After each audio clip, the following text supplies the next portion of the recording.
In the previous season, two notable teams used this formation to its fullest potential: Manchester City and Napoli. The true form of this formation allows teams to express attacking football at its best. The linchpin to the success of this formation is without a doubt the defensive midfielder.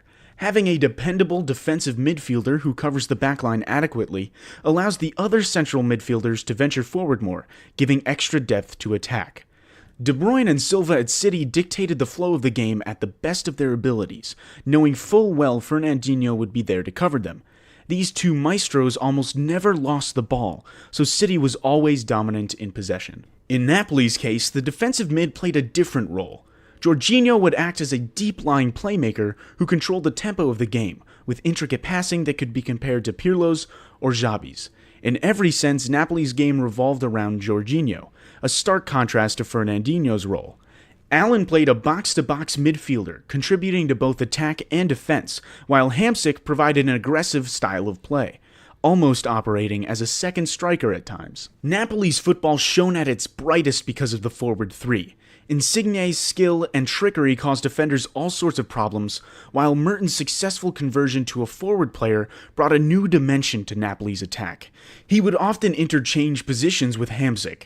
Callejon operated as a winger who was mostly stationary down at the right side. Meanwhile, City's wingers stayed at the touchlines of both ends as much as possible to allow De Bruyne and Silva to move upwards to influence the game. Aguero looked for 1-2s or simply made a dribble in an attempt to open the defense more, either for a shot or to provide space for the wingers to exploit.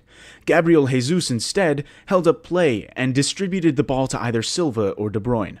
Both teams allowed their fullbacks to overlap with the DMs, moving further back, almost creating a 3-4-3 when in position. One of these fullbacks often overlapped more than the other, with Walker doing so in City's case and Gulam in Napoli's. Delph and Hysaj would be a bit more stationary for Man City and Napoli respectively. Due to the nature of Delph's previous position as a central midfield, he frequently operated more centrally, helping in City's build-up play.